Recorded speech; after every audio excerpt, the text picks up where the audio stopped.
ভারতবর্ষ মানে কোনো আর্ট পেপারে আঁকা জল রঙের মানচিত্র নয়।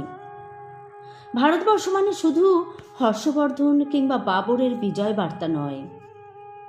ভারতবর্ষ মানে বিজয় সিংহের সিংহল জয়ের ফ্যাসিস্ট গৌরব গাথা নয়।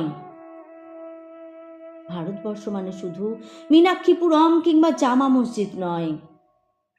ভারতবর্ষ মানে নেহেরুজির বংশানুবৃত্তি কিংবা জিন্না সাহেবের অলিখিত শ্বেতপত্র নয়। ভারতবর্ষ মানে এক ভালোবাসা, আমার তোমার, শব্দের, সঙ্গীতের, জীবনের, আকাশের, মাটির। আমাদের প্রাইমারি স্কুলে কলু খাঁ সাহেব সাদা দাড়ি, মাথায় ফেজ, ড্রিল করাতেন আমাদের।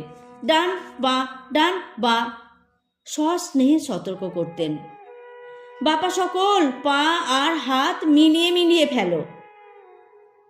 কলু খাঁ সাহেবের গোড়ের মাটিতে আজ ফেরেশতার হাসি ভারতবর্ষের চেরাগ হয়ে জ্বলছে।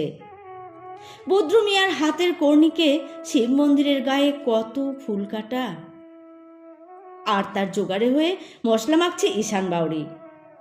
নিয়ামত শেখ আর গোকুল মাহাতো এক পাটাতনে ধান ছাড়ে। সোনালি গোবিন্দভোগে খামারে ঠিকরে পড়ে সোনালি আলো। পদন মাঝি দাঁড় টানত যুবতী গঙ্গায়, বৈঠা ধরত হোসেনুর মাঝি। সামলে চলো মাঝি, সামুতে কাঁচা খাকির গাং, সোরাবালির চর আর ঘূর্ণিঝড়ের ঘাট। আমার ভারতবর্ষে কোনো গেরুয়া রাজনীতিবিদ কিংবা ইমামের নির্দেশিকা নেই। এখানে কোনো সংহিতা হাদিস ছাড়াই কোজাগরি চাঁদের অকৃপণ আলো পড়ে ঈদগার উপর, আর রমজানি চাঁদ তুলসী মঞ্চের গায়ে পূর্ণ আলো দেয়। আমার ভারতবর্ষ মানে রবি ঠাকুরের মধ্যে নজরুল, রবিশঙ্কর আর আলী আকবরের যুগলবন্দি, গণেশ পাইন আর মকবুল ফিদার রঙিন ছবি। আমার ভারতবর্ষ মানে লালন ফকিরের গান।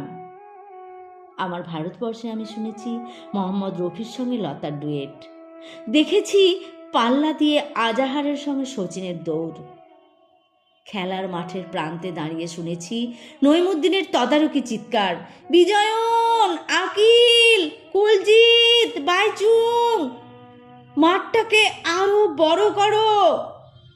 মাঠ দিন দিন ছোট হয়ে যাচ্ছে, মাঠটাকে আরো বড় করা দরকার, অনেক অনেক অনেক বড়।